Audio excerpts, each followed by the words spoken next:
We'll start with roll then. Leo Delgado. Tom Cole. Here, Can you thank you. say who they're with too, Felicia? What Oh, agency? boy. I don't have that. Oh, you don't have it? information pulled Okay. up. Yeah. I'm with the General Services Department. Okay. I guess we can just ask everybody to say who they're with. Anna Linden Weller. You know. And she's here. President, yeah. Yeah, with them nerd. Yeah, Okay. I'm here. I apologize. Yeah, I'm with MNerd. Okay, great. Thanks, Anna Linden. Yolanda Cordova.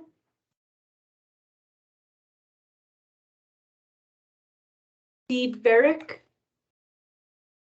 And he's going to be late, Felicia, with State Land Office. Patricia Trujillo.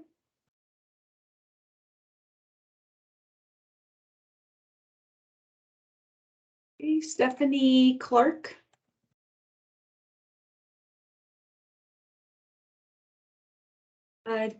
James Poviwa. And James is unable to make it. Vice Chair is excused.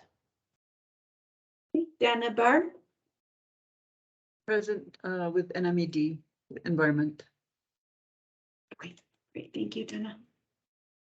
Joanna Nelson. Present. Lucinda Saito.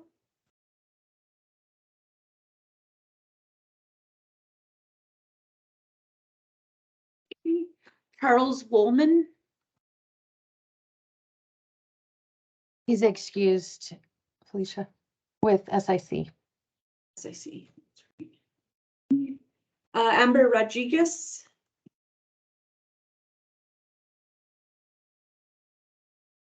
Angelo Gonzalez is excused. And then do we have anybody representing IAD today? I'm not sure if Aurora was going to join or who we're going to fill in with that position, but okay. Yeah, Nobody. I don't Okay. see anybody. And then I That's- just got an email, Felicia, from DFA that they are excused too. Leo Delgado Okay. with DFA. I believe that's everybody. And if I missed anybody, please let me know. Okay. Okay. All right. We've got a really light meeting. We were talking about probably going into the holidays, and with the legislative session, it's just going to be hit or miss for folks on the committee in terms of presence. So hoping that we can do a lot of communication via our Teams channel. Just a reminder for our agencies that we've got that Sustainable Economy Task Force Microsoft Teams channel that we try to share a lot of the information that way. And then as well, we can get information that's shared in the meeting out to the folks that weren't here. And this meeting is being recorded. So a reminder for everybody that is on the call, due to us meeting virtually, if you'll just say your name and who you're with when you speak, that would be great. And we'll go ahead and get started. So good morning, great to see everybody. Joanna Nelson with the Economic Development Department and representing the Cabinet Secretary for EDD, Managing Chair of the Sustainable Economy Task Force. Today is the 16th of November. And we're really happy that those of you that are here are here. So I'm going to pull up the agenda that is available on our website, edd.newmexico.gov. I'm going to post it in the chat. And we'll go ahead and get started with agenda item number 2. And that is Economic Development Department program updates. Usually we'll take a moment to share some updates for relevant programs that have to do with the mission of this task force. And to repeat the mission of this task force, it is related to Senate Bill 112. How do we work together across agencies to diversify the economy, limit our reliance on oil and gas, and how do we do that with acknowledgement and support for underserved and underrepresented, historically marginalized populations?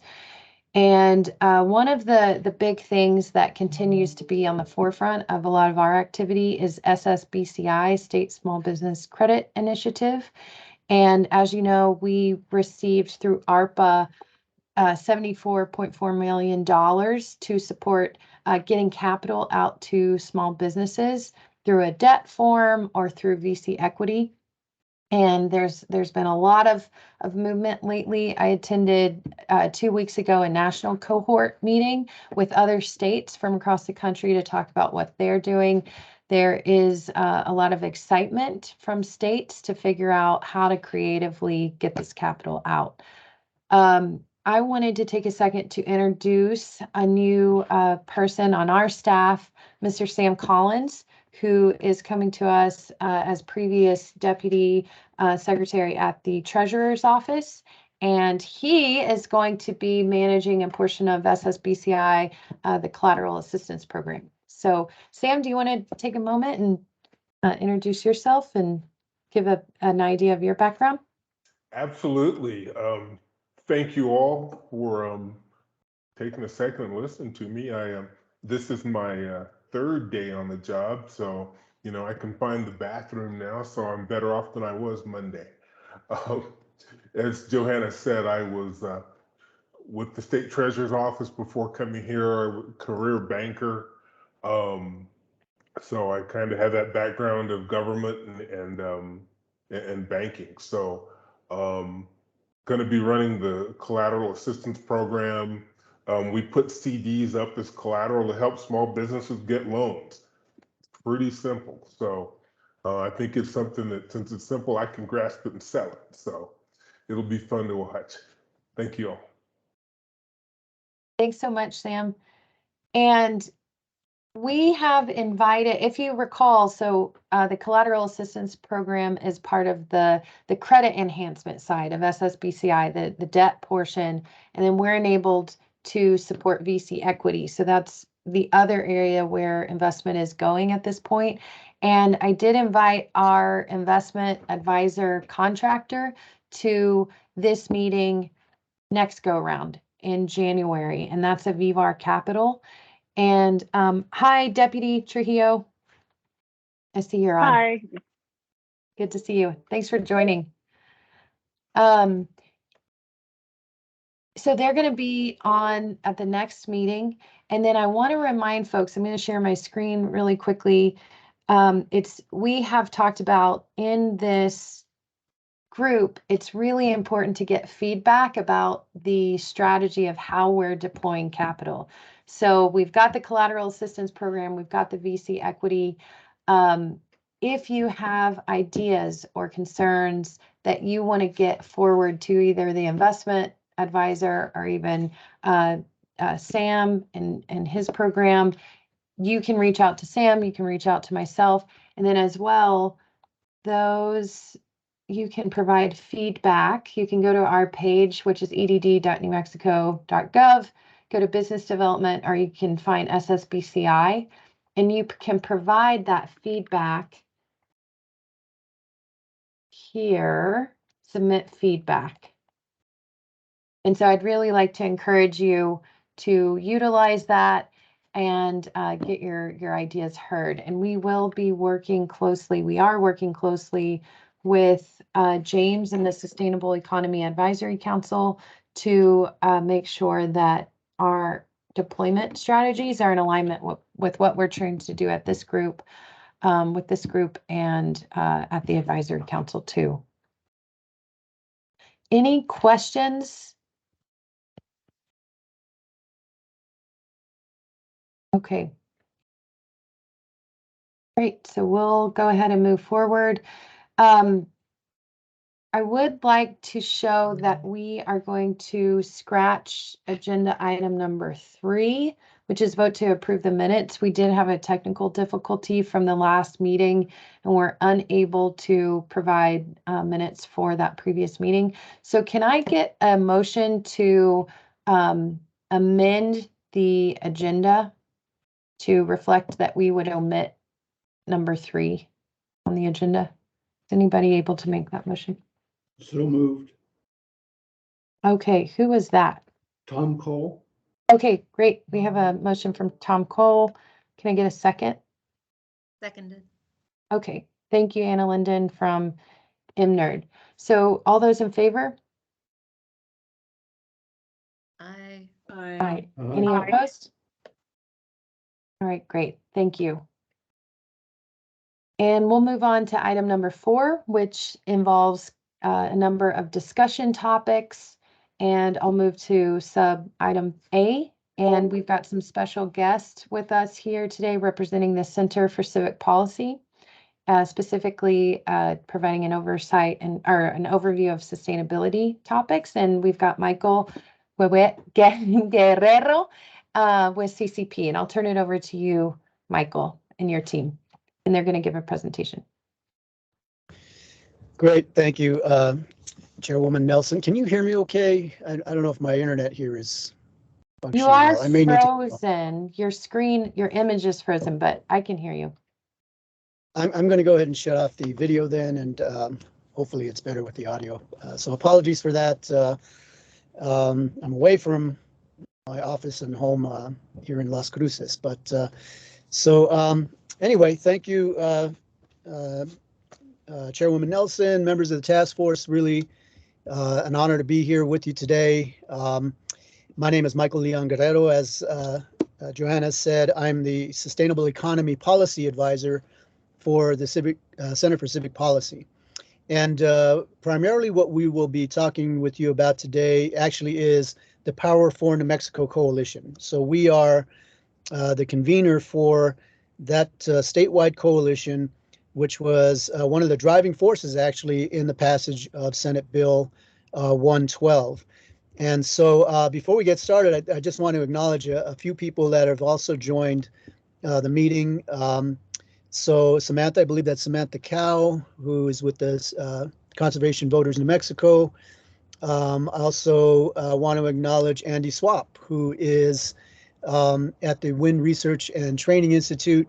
Andy's the Director of Renewable and Sustainable Technologies, the main trainer there, and doing some terrific work. And I know that's something that you've all seen in your work, and just wanted to lift up the work that they're doing out there in Tucumcari and Mesa Lands Community College. So anyway, but to begin, we thought it might be good for just to familiarize the task force with the Power for New Mexico Coalition, because we do want to really be engaged deeply with you all on the work going forward in terms of SB 112, diversification of the economy, and in particular the Clean Energy Workforce Development Study. So I'm going to turn it over first to Nena Benavides, who is working with CCP and Power for New Mexico, to give some background, and then I will talk about some of the things that we're looking forward to in this next year's upcoming legislature. So Nena, I'll turn it over to you now. Thanks. Thank you, Michael. Good morning, Chairwoman Nelson and task force members. It's a pleasure to be here. Thank you for having us. I want to speak with you just a little bit this morning about Power for New Mexico and our coalition and how that involves SB 112 and all of you. So Power for New Mexico is a coalition partnership that was formed in 2018. Members of our coalition include CCP, New Mexico Café, NEIVA, OLE, Somos un Pueblo Unido, and Conservation Voters of New Mexico.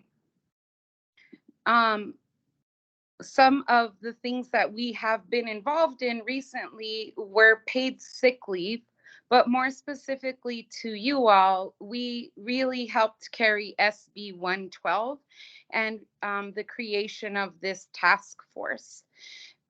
We saw the needs in our community based on the Department of Workforce study that was conducted in 2019.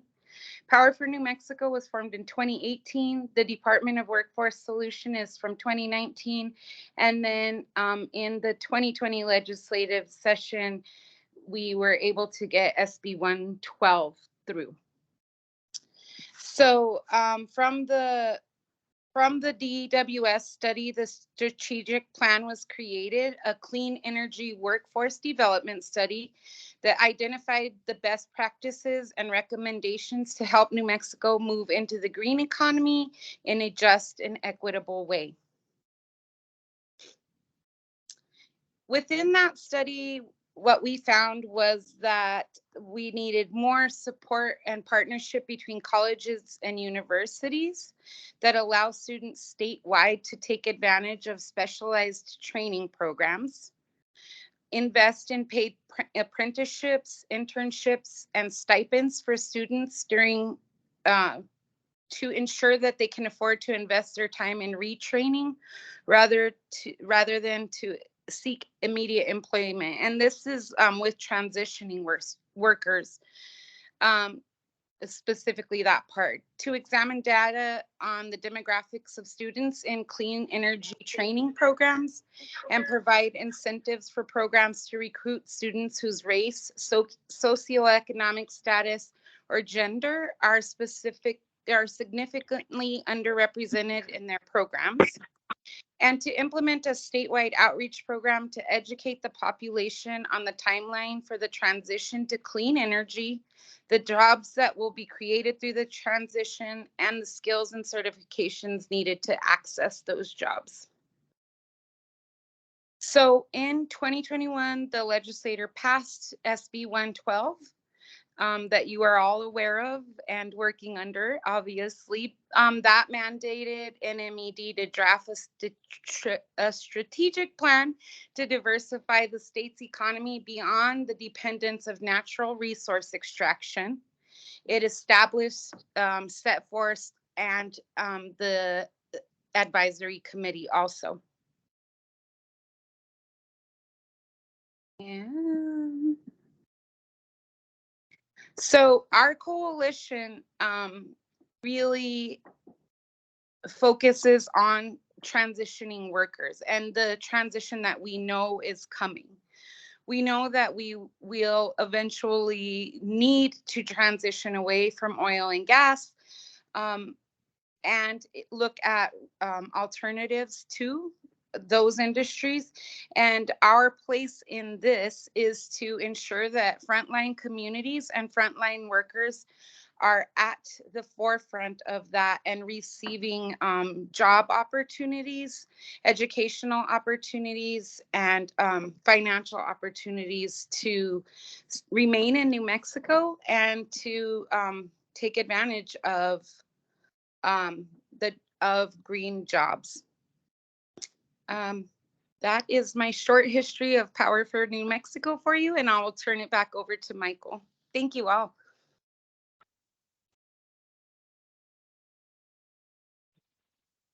Hi, thank you, Nana. I logged back in by phone. Can you all hear me now?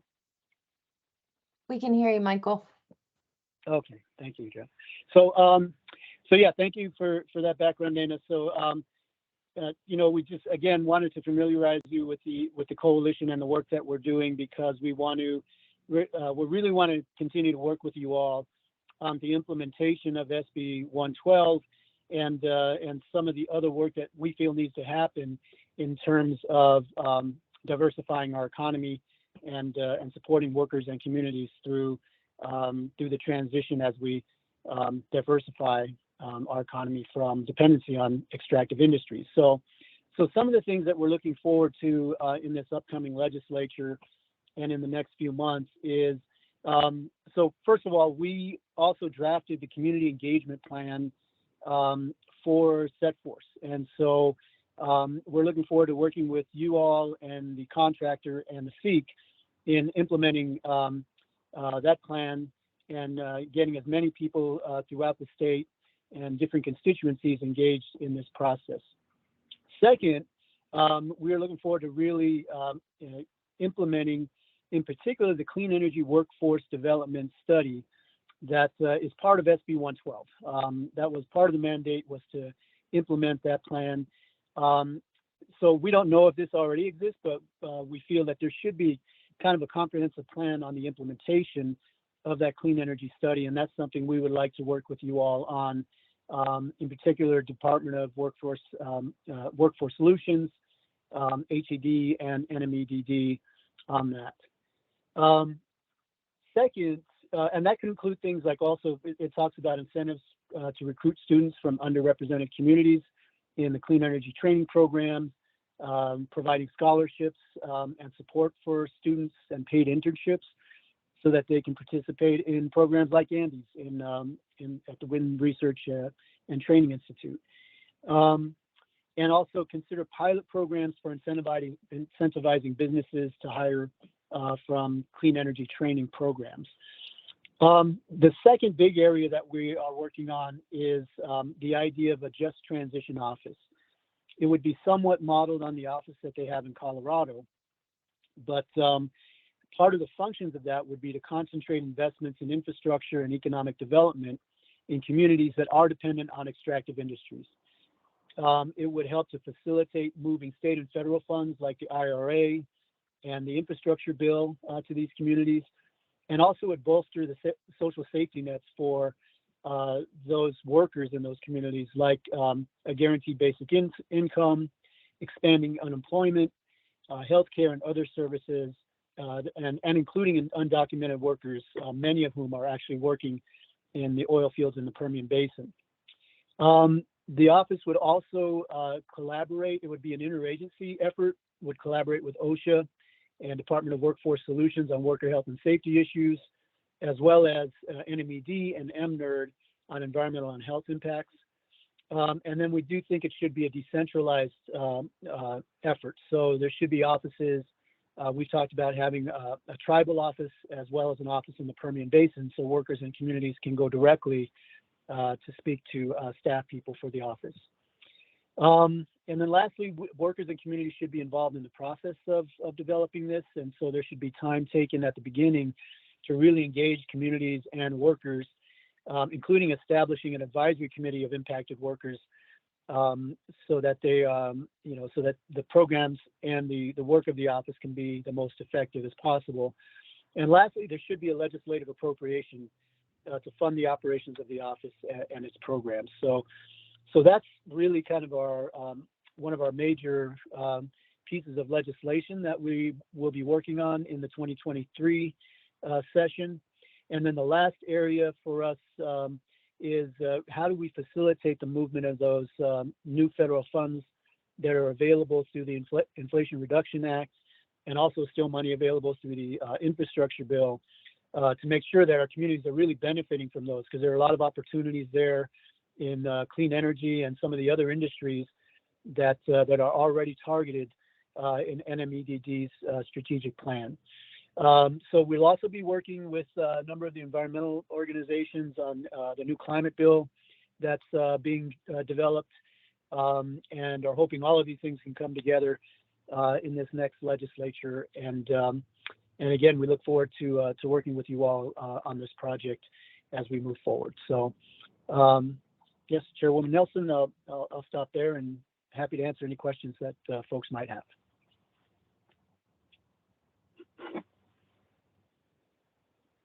Thank you so much, Michael. Thanks, Nina. And thanks for calling in from Las Cruces. Does anybody from the task force have any questions?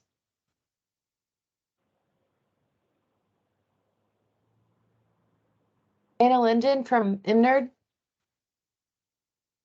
Go for it.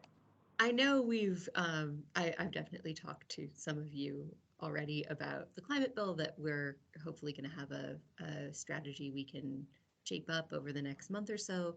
But I was curious if you had worked with the legislature to develop a sponsor for the Office of Just Transition concept.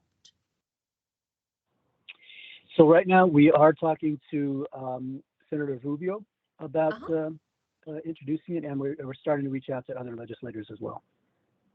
Thanks. That's really useful for me to know. I appreciate it. I'm sure we'll be in touch about it. It sounds really interesting. Great. Yes.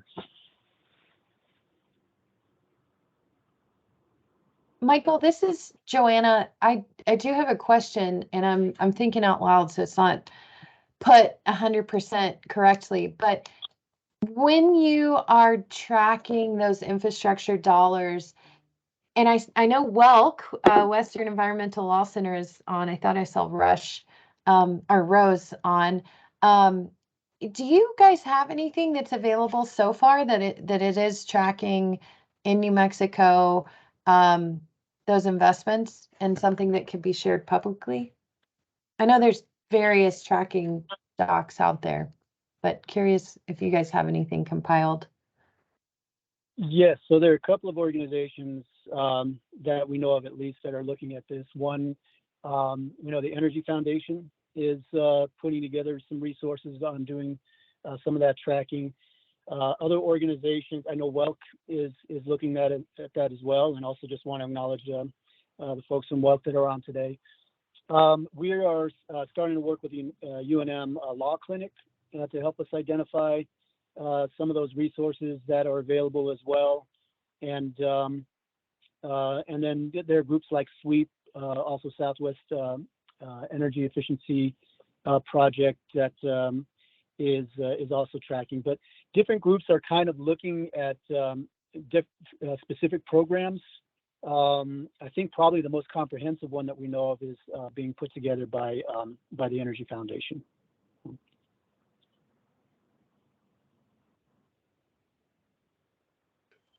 Thank you. I see Steve Varick from State Land Office has joined us. Thanks for that, Michael. As you know, it's interesting how that money is being transferred a lot of times to local governments and how that money is actually entering into the market. So it continues to be a topic of conversation within economic development of how some of the later federal stimulus dollars are making it to businesses or contractors. Sam, who's on the call that you were just introduced to, I know was going to attend a conference that SBA was putting on to address that topic of how do we help facilitate and support small businesses to have create opportunities to have access to some of that funding. So it's definitely a hot topic. Maybe we could get together afterward to explore educational opportunities. If it's a webinar, if it's I know SBA, our regional administrator, has pitched an idea of like a resource fair where we're bringing together the folks that have funding and we're inviting contractors and small businesses to make connections there. So would love to keep that conversation open to explore what does all this federal stimulus mean for small businesses too? Yeah, absolutely. Yeah, we'd love to work with you all on that. Sounds great. I'll see. I don't know if you're still on, Sam. I don't know if that SBA, there are a ton of SBA conferences happening this week. So I don't know if that already happened, but did it already happen, Sam? Yeah, Johanna, it's going on as we speak. It is. Oh no. All right. Feel free to jump off. I know you got this invite late too, so I'll put that in the chat. They're usually really good about recording them.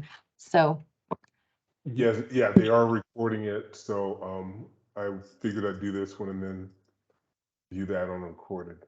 okay, great. We'll get that out to everybody too. I want to watch that as well.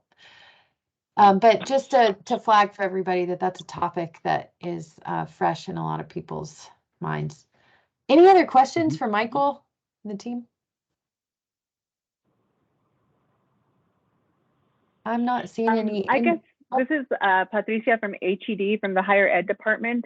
And so I hear loud and clear about the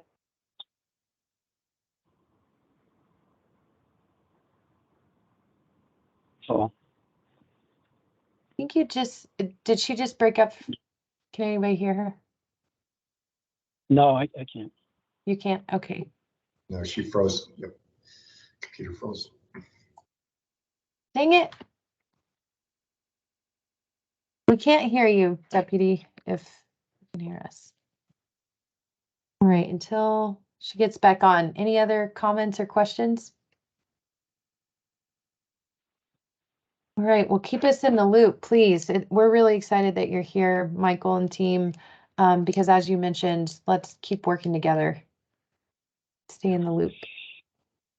Yes, thank you. And, just as a last note, I want to, again, just lift up that clean energy workforce development study, because I do think there are going to be a lot of opportunities, I would think, through the Inflation Reduction Act to actually fund some of the programs that are talked about in that study. Hey, this is And Patricia. so, Can you hear me? Oh, yes. We can, Deputy. You want to? Are you there? Might have just lost you again.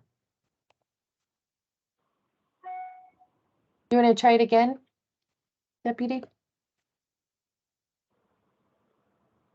We can't hear anything.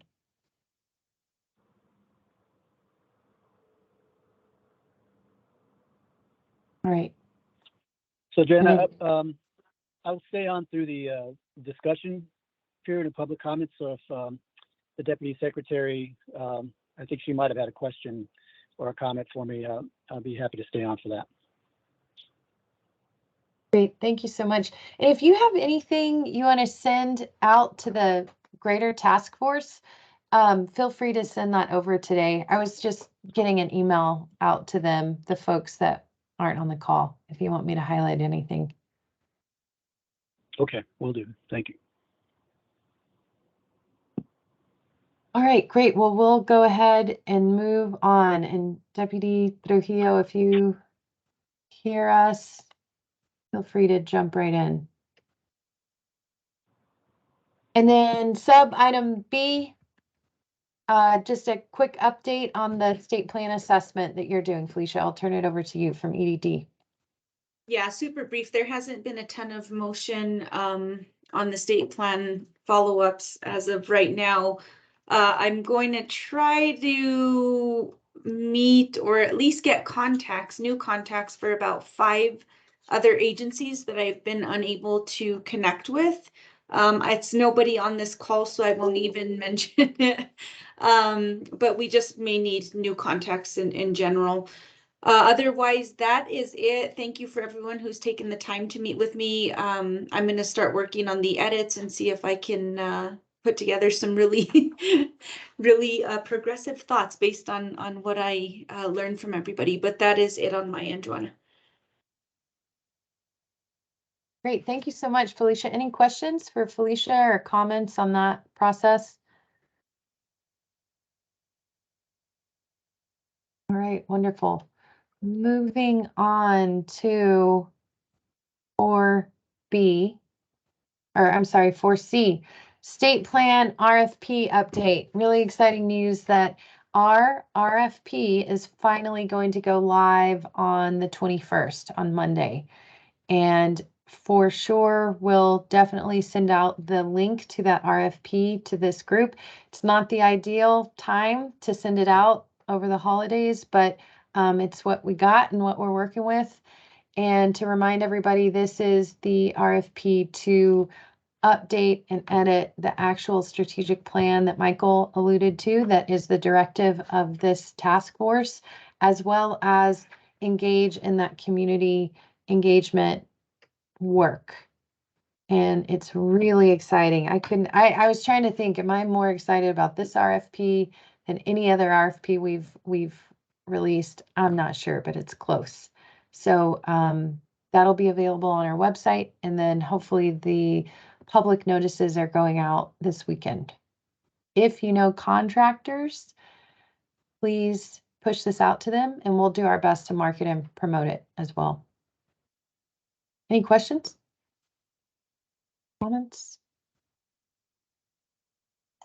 Congratulations on that. It is delayed, but again, yeah, that hopefully we get some good responses. When we did our first RFP for the strategic plan, it was around the same timing and we still got a really big response. So hopefully the same. All right, I'm going to move on to 4D, and that's the state plan website update. A really similar update. We have funding from the Economic Development Administration to update the state plan website.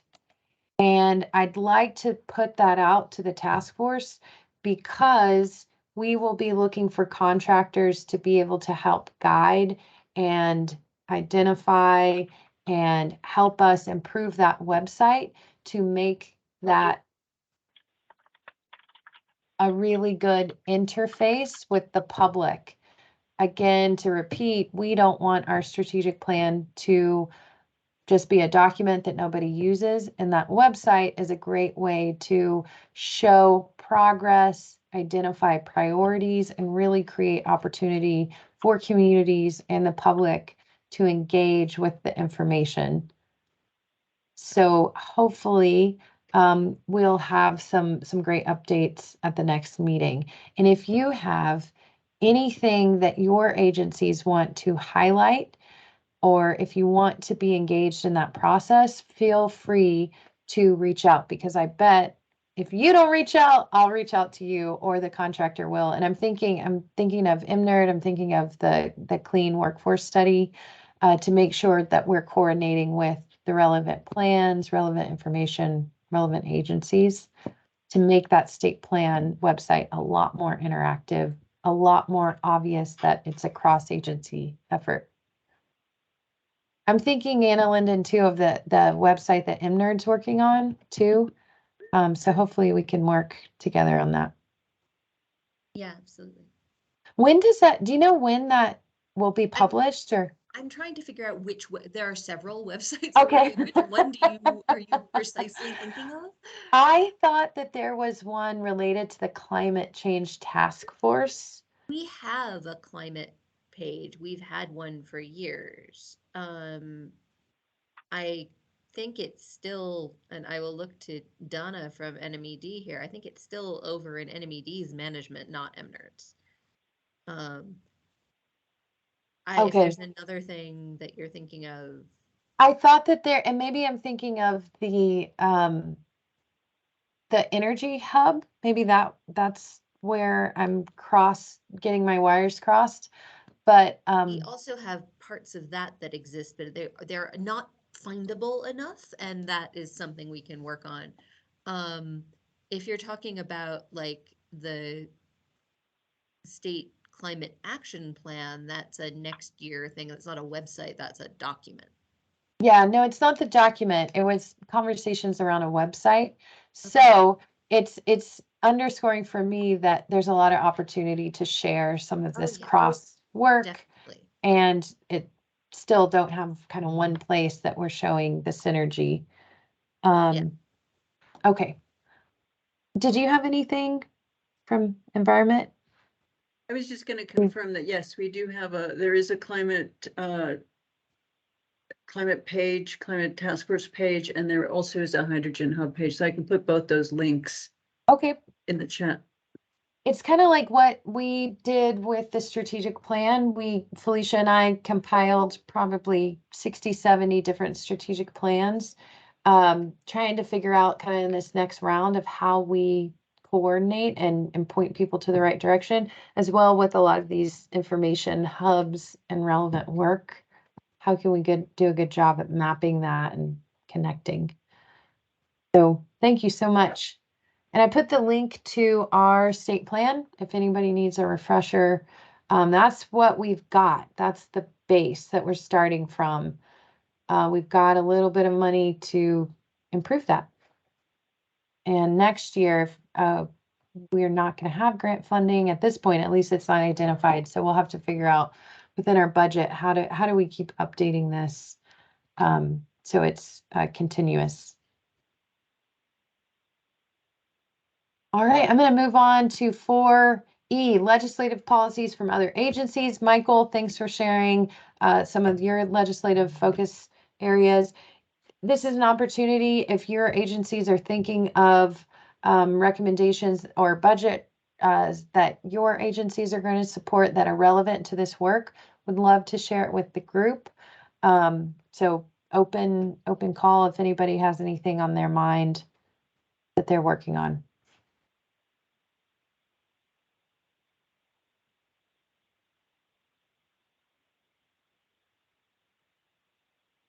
I don't see any hands.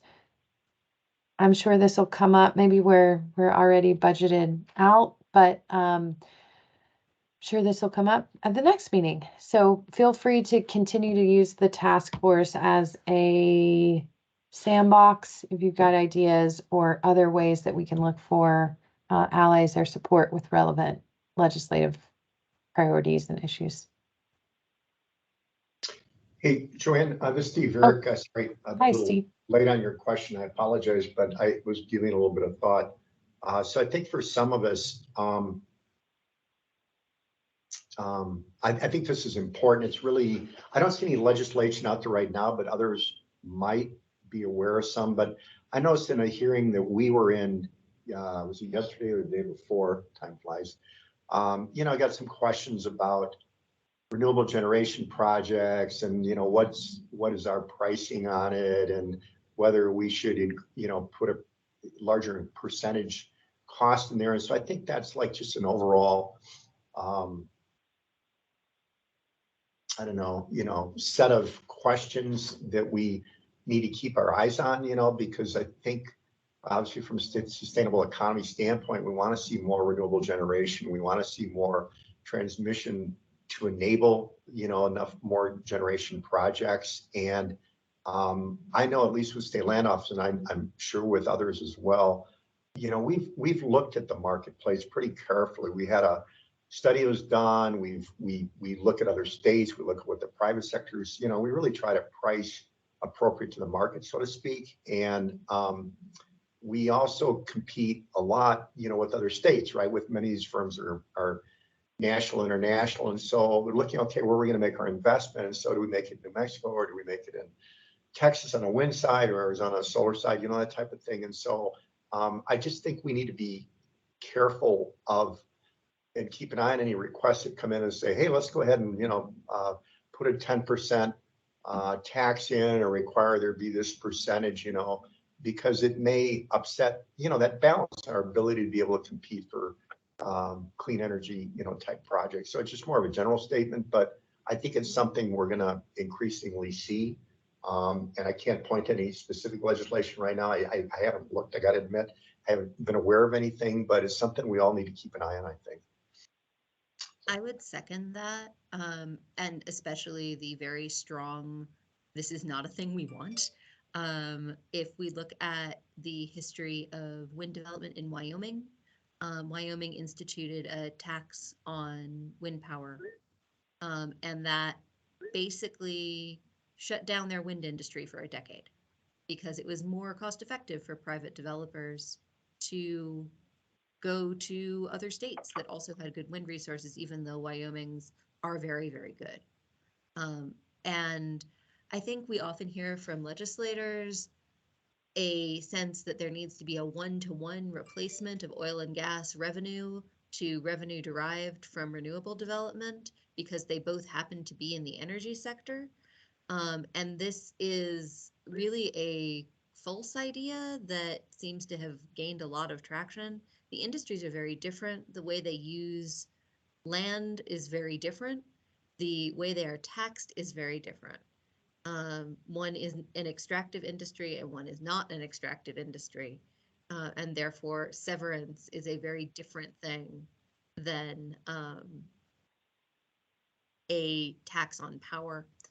So I think we should be, as Steve said, very aware that some legislators of both parties and all ideologies have this idea, and it is an idea we need to try to help right that particular ship as we go forward and develop this industry here. Great points. Thank you, Steve. Thanks, Anna Linden. I'd like to suggest that, and I know we've talked about this a little bit over the course of the last year, but we can send out to the task force members a request to identify priorities that your respective agencies are supporting that are relevant, supporting or not supporting, to your point, Anna Linden. And we can put that in front of the task force the next meeting and we can take a vote. And if it's helpful to any of those efforts, you know, we can share our support, we can show up to meetings. So we can try to get folks to jot some of those priorities down and see what aligns with our work. It's a good idea. Yes, I think Sure. it is a good idea. Okay.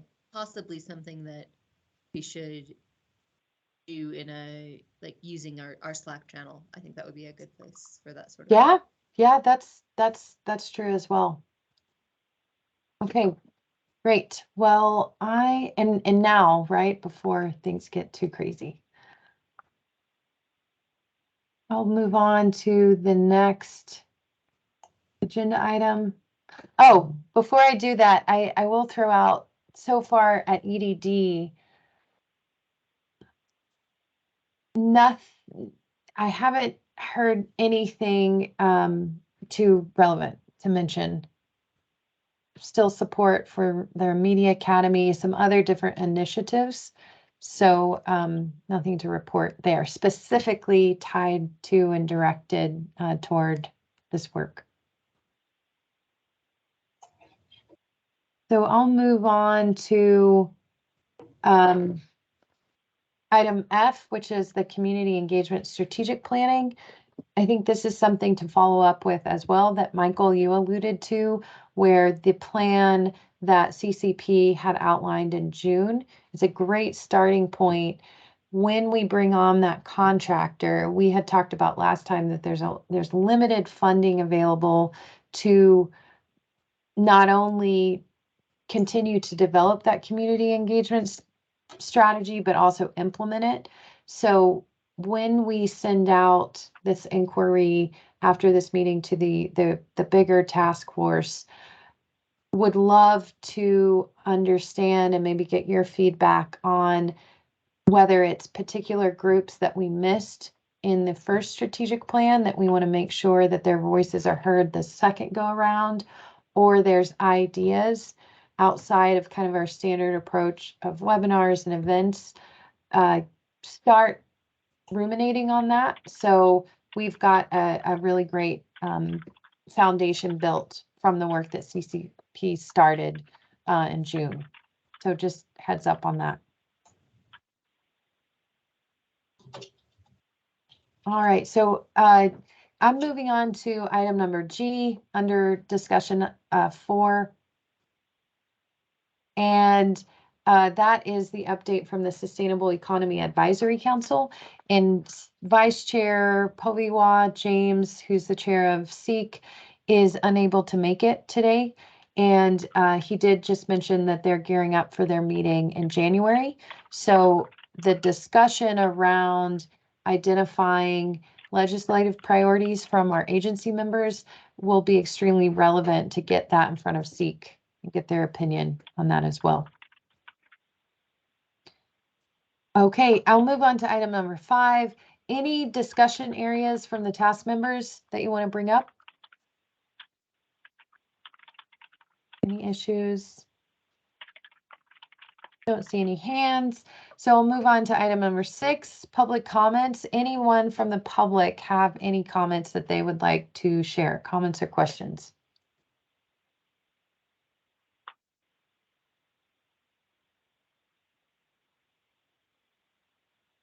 I'm not seeing any. I did want to ask Rose. I'm going to put you on the spot, Rose. And maybe we can follow up with this, but Rose from Western Environmental Law Center is on. And hopefully, Rose, we could get an understanding of WELC's legislative priorities too. That might be insightful for this group as well to see what you guys are working on and pushing. Thanks, Joanna. Let me see. Can you hear me? We can. So thanks. Sorry, and I'm leaving my camera off, but it's for everyone else's benefit. I have COVID right now, so I'm just like in my pajamas. But WELC doesn't necessarily have. We'll be just sort of supporting and looking at the legislations coming out. I don't know if we'll be independently like drafting anything this year. There's we're still sort of in internal discussions about that, but we'll really be looking forward to see what kind of economic development related legislation is going around, and I'm sure we'll have further conversations with you and with CCP and other groups about that. So yeah, we're nothing independently this year so far, but we'll definitely be following up on that as we get closer to the session. Great. Thank you so much, and hope you feel better. Thank you. All right. Any other public comments? Nope. All right. Can I get a motion? Oh, somebody. Sorry, this is Michael again. Sorry, because I can't raise my hand. But if I could just, you know, the points that were made earlier about the renewable energy and how it's not a one-to-one in terms of replacement jobs for oil and gas. Just want to also affirm that is definitely an issue, and that's why this group is important in terms of looking at economic diversification and how we can provide you know, many options for economic development in New Mexico. And you know, and there's a lot that we can build on, and how can we look at also our incentive programs in the state to prioritize bringing some of these clean energy industries, particularly in those areas that are dependent on extractive industries. So, you know, I think it would be good for us to look at the LEADA program and others in terms of how we can bring those resources in. And we have important assets on the state. You know, again, Andy and the folks at the Wind Research Training Institute, that is one of the few places in the country people can actually go to get that kind of hands-on training on one of those wind turbines. So I think the state has a lot to offer to be able to bring in some of those industries, understanding that it's not going to be the one solution in terms of transitioning from oil and gas straight to renewable energy, and that's going to solve all of our issues. Thank you. Thank you so much, Michael. All right, and I'd love to give a special thank you to Michael, to Nana, to the CCP team and Power for New Mexico, all the work that has been done there. So thanks for being here. We hope maybe we can make this a regular thing where you're an ad hoc member. Okay. All right, well, great. Can I get a motion to adjourn the meeting? So move this, Steve. Great, thanks, Steve. And a second? Second, Donna Bahar. Thanks, Donna. And all those in favor? Aye. Aye. Any opposed? Aye. All right. Thank you so much for your time. I know it's a busy time of year. Wishing everybody a great holiday. Please stay healthy. And we will be in communication via email. That RFP is going out on the 21st. And hopefully we'll have some good updates in the meeting in January. So please have great holidays and talk to you soon. Thank you so much for all your work. Thanks. Thank Thanks, you. Joanna, Adios. Felicia. Likewise. Bye.